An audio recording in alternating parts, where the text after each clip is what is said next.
Noon vanished last night. As she slept, I was monitoring her ultradian sleep cycle. There was no REM-NREM oscillation. Instead, involuntary spasms grew progressively worse. As I was about to wake Noon, her body evanesced for a split instant, then returned, calm as can be. Lacking sleep, I can't be sure I wasn't hallucinating. Yet the image of her sheets deflating is imprinted upon my mind. After yesterday's session, no less, when she claimed to hear this. The faraway drifts near. Tread long, then sink deep. Two flows from one, and here is whole again. A coincidence? Or synchronicity? Oh, is that bloody moth again?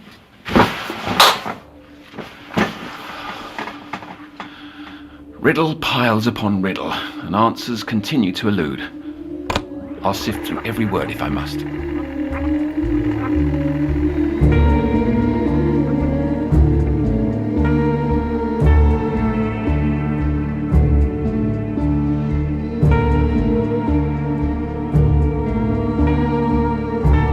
You're listening to The Sounds of Nightmares, an audio fiction series from the world of Little Nightmares.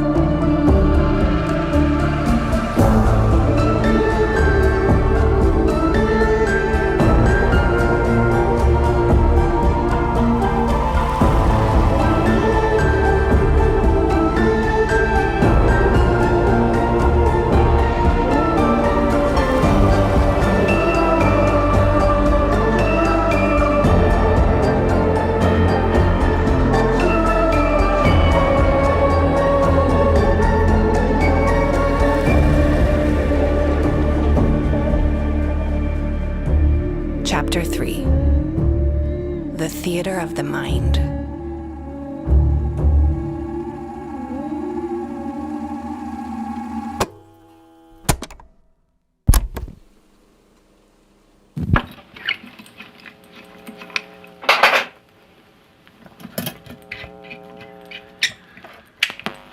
It's clear. Noon's symptoms go beyond parasomnias. Her retellings are too detailed. Vocabulary too advanced, as if derived from the oniric itself.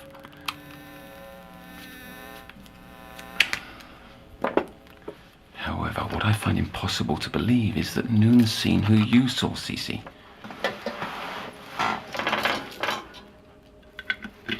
If two people, without any contact, shared the exact same observation, is it proof of transpersonal dreaming?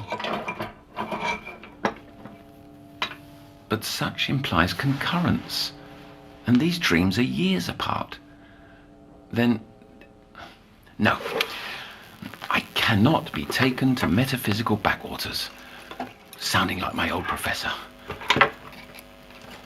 I've remained balanced over the years by clinging to the notion that my recollection of what happened years ago was wrong. But now, those memories are coming home to roost.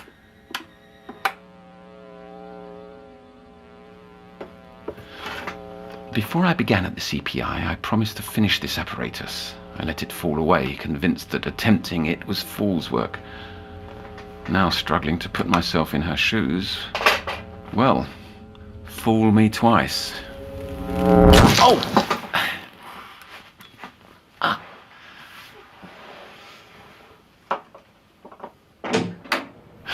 Noon. You're meant to wait outside. What are you working on?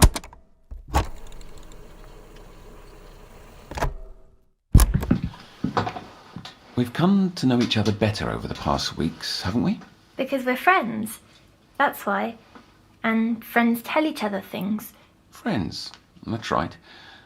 One of the absolutes I've come to realize is that the more time you spend with someone, the harder it becomes to hide who you really are.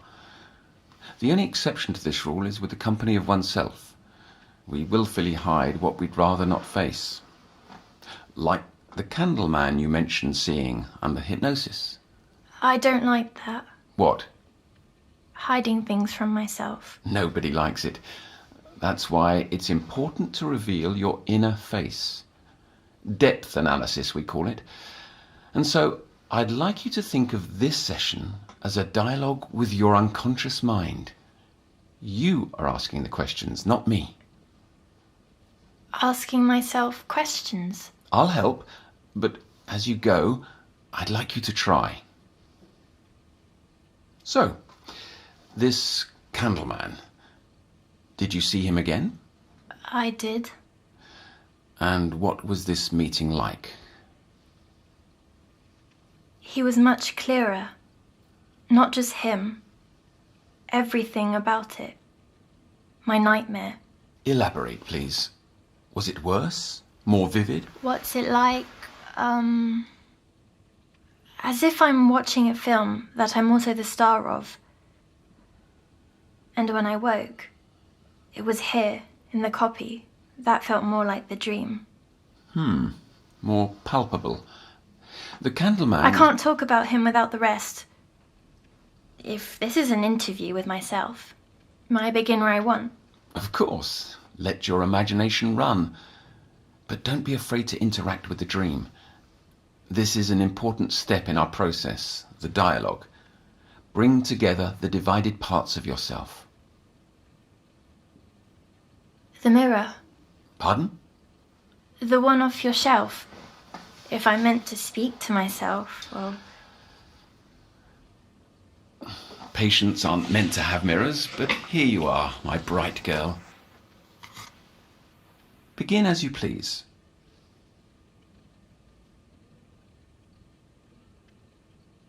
In the dark. A hand let go of mine.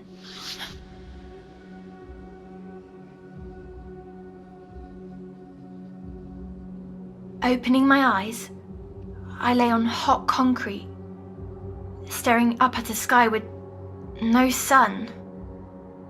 And before me was endless grey, broken by yellow lines of paint all the way to the horizon. Standing in that car park, I heard a silence, so silent my own heartbeat was a marching drum in comparison. It was followed by a loneliness so lonely I could hardly bear it. I had to turn away. Behind me, I was glad to see a building, a shopping mall, so large I felt half my normal size. Its doors opened, and I ran to them.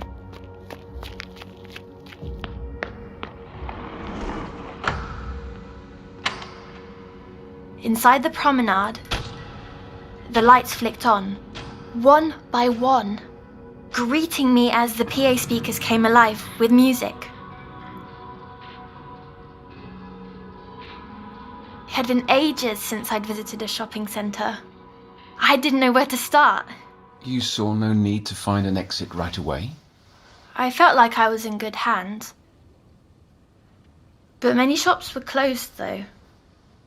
There were no doors and no displays in the windows. Or there must have been a private entrance because I could see shadows beyond the glass. After passing by several shops this way, I grew disappointed, but that's when a cowboy's voice came over the speaker. Sale at Jujubee's Toys. Dolls, games, puzzles and more. Ground floor by the fountain. I could see that fountain in front of me, and on the other side was a bright green storefront with bubbles floating out the entrance.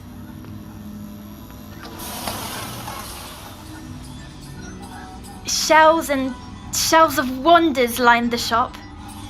The toys on the first shelf were very old, but deeper shelves held the same toys I had back home, and deeper ones held exactly those I'd wished for, even little Lottie Potty.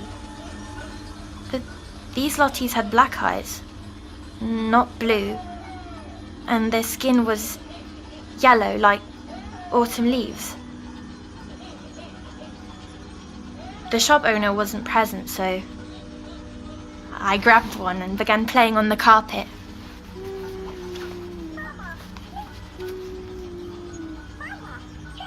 But it didn't take long for me to grow bored. That was the first time I felt too old for dolls. Maturity is natural as you approach adolescence. The brain loses interest in things once held dear. The idea of growing up made me sad. And as if reacting, Lottie's dress became wet. The doll was doing as its name said, but the liquid was dark and thick. I put her down to find something else, but the choices were almost too many. Towering shelves extending deep in the gloom of the impossibly long shop. I settled on the games section, but most were meant for two. Suddenly, a staticky whisper said, "I'll play with you." I thought it was the shopkeeper, but nobody was around. My eyes fell upon a jewellery making kit with a red necklace on the cover. I took the box back to where I left Lottie, only she was gone. The shelf above, where the other dolls had been, was completely empty too. I wanted to make the jewellery, I really did, but I felt weird, so I put it down. Then the PA crackled, a woman's voice this time. "Jujubee's Toys is now closing." The lights shut off, bubbles stopped, and the last thing I saw before exiting was the train set crashing to a stop.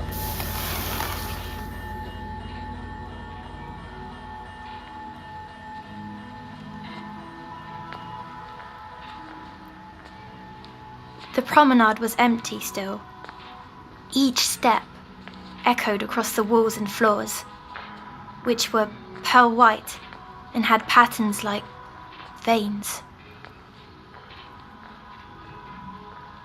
I came to 3 sets of stairs, side by side, leading to the next floor.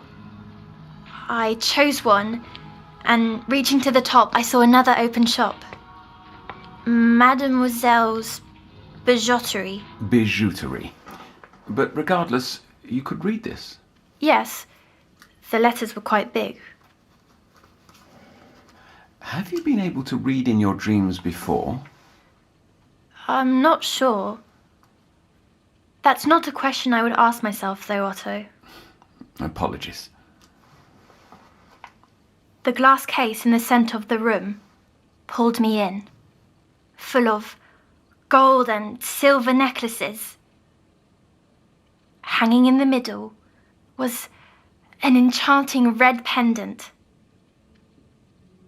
And before you ask, yes, it was just like on the box at the toy store.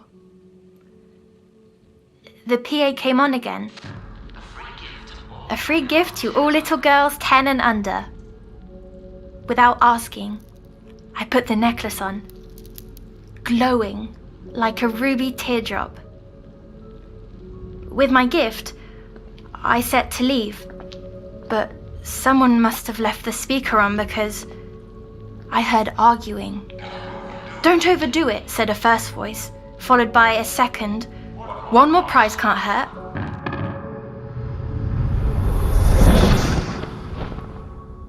From the back room, a rack of dresses rolled out, all exactly my size.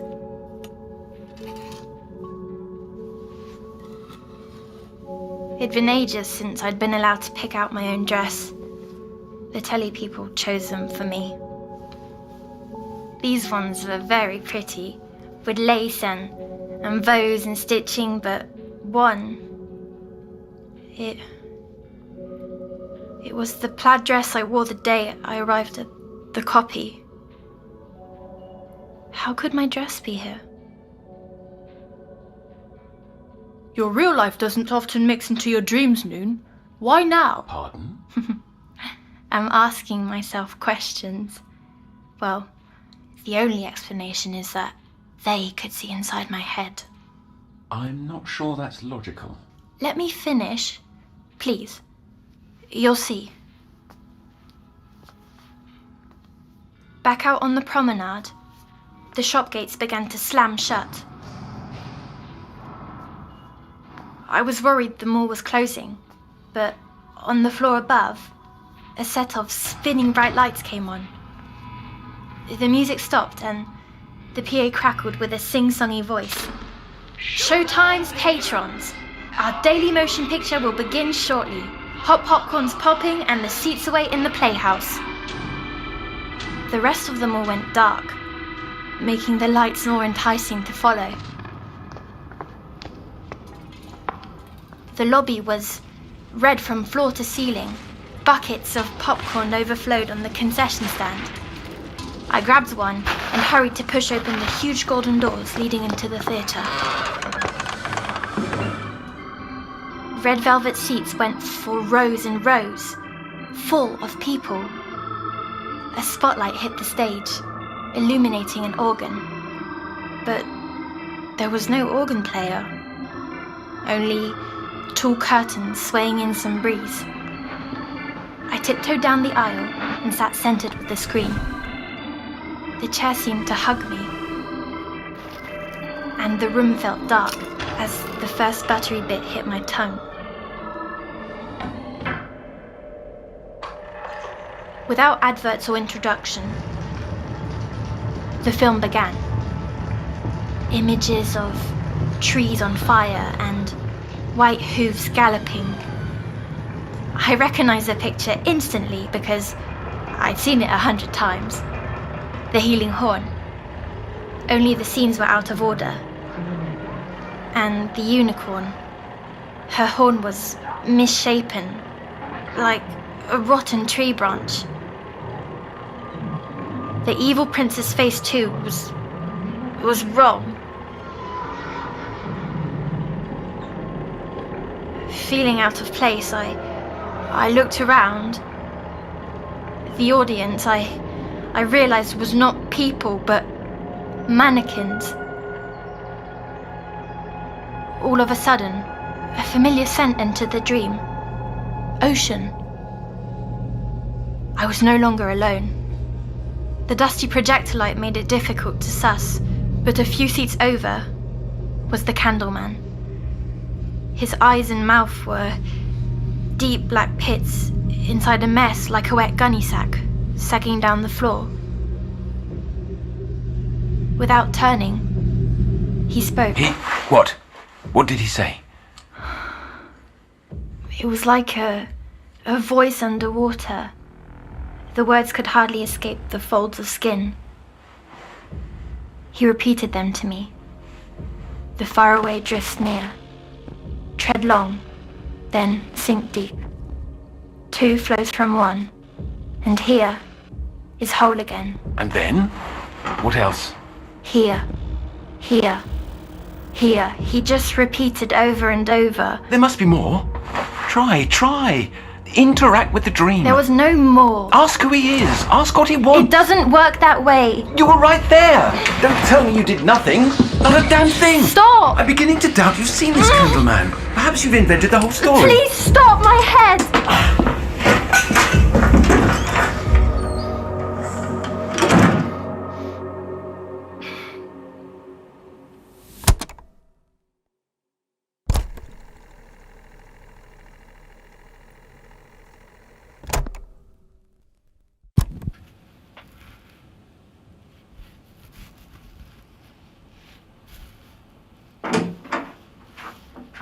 What are you doing with the mirror? You're up to something, but we'll let it slide. I know girls like you. You're upset with me, aren't you? Here, a pill for your headache. Earlier, that was awfully... That was not how friends act. Sleep has evaded me too. I've grown worried, trying to... Please forgive me. I'd very much like to hear the rest. I won't interrupt. You have my word. Fine. So, you were in this theatre with him? All kinds of pictures flashed on the screen. And then he was gone, leaving me alone again. Or so I thought. The projector flickered in the booth. I dashed up and found the door ajar.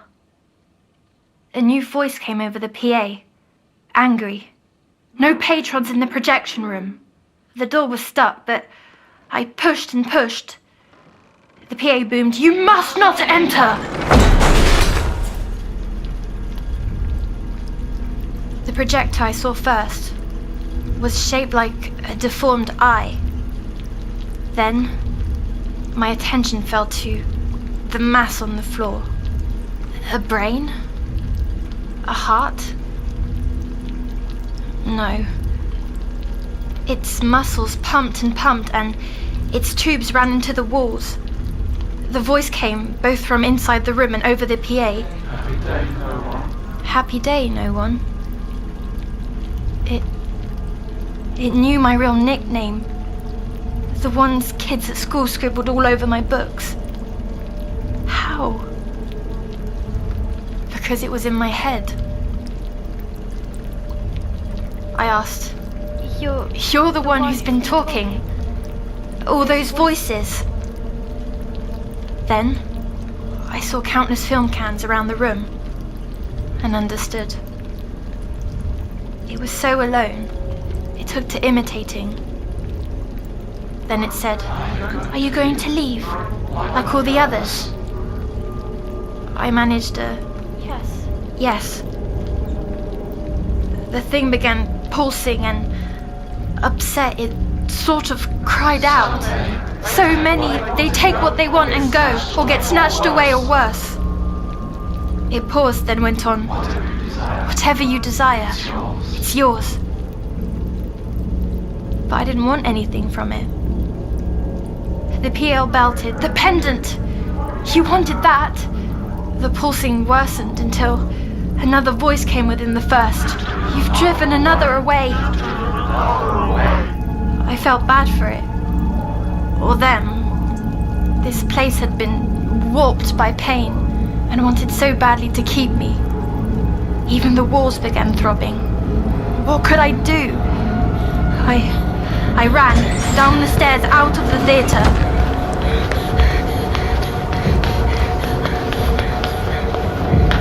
On the promenade, the lights were flashing so as to be dizzying. The PA screeched, "Everyone needs someone. Don't leave me alone." The walls began to cry that dark, thick liquid. Pooling around me, I looked up. From the floor above, the candleman stared, pointing at my chest, at the pendant. I flung it down into the liquid, then he reached a hand toward me and all faded as the PA sobbed, "Don't take her. Not this one, too."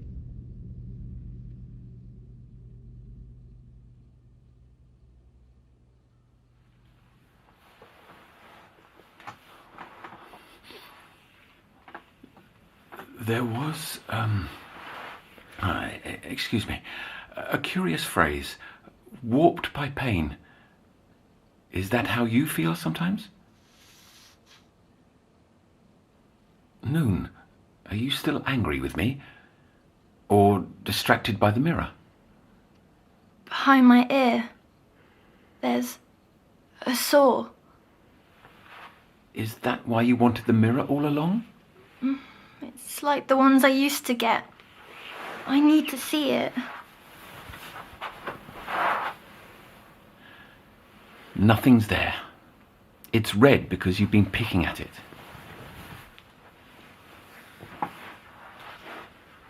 I have one more question for myself. Why do I have these dreams? Water sickness, that's my answer. Noon. It's wiped out of your system. There have been no known reinfections. It's in your mind. But what if the cure is the cause? I never had nightmares or headaches before all of this. Before going on telly. Before this... No.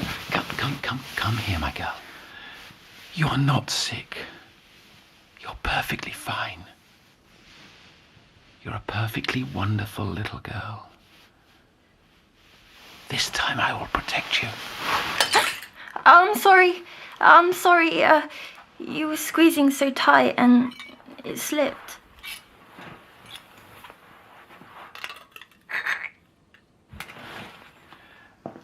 You ask why you dream. The truth? Nobody knows.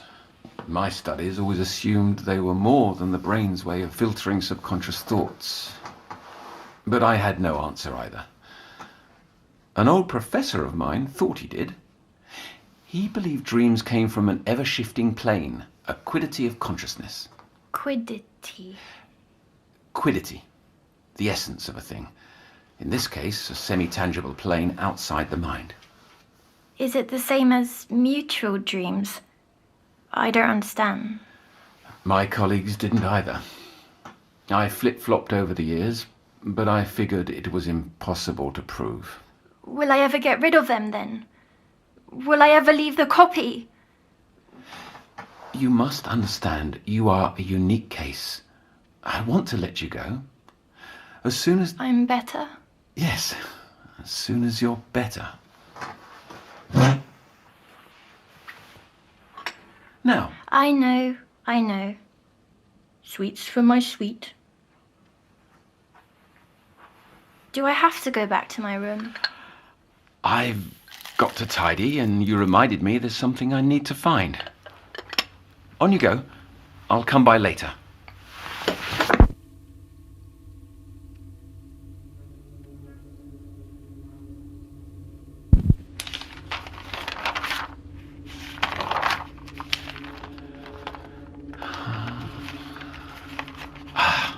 Found it.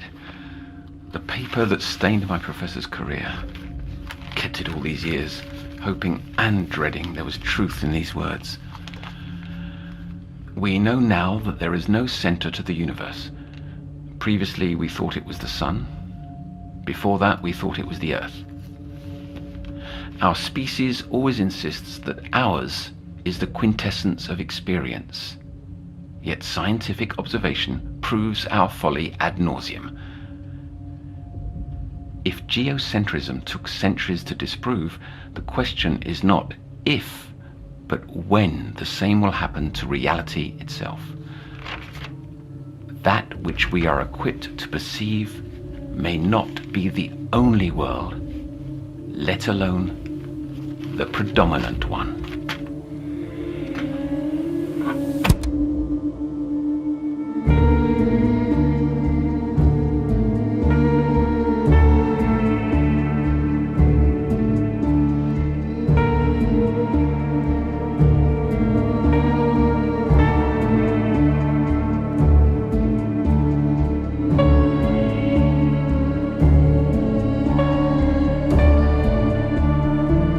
Just listened to the third episode of The Sounds of Nightmares. This episode was written by Lonnie Nadler and based on the original idea of Adrienne Barrientos. Our showrunner is Lonnie Nadler, and the series is directed by Thomas Joses. Noon is played by Amy Purshouse, and Otto by Kester Lovelace. Music created by Tobias Libya and Thomas Joses. Production supervised by Alizé Debar and Lucille Rousseau-Garcia. This series is based on Little Nightmares from Bandai Namco Europe.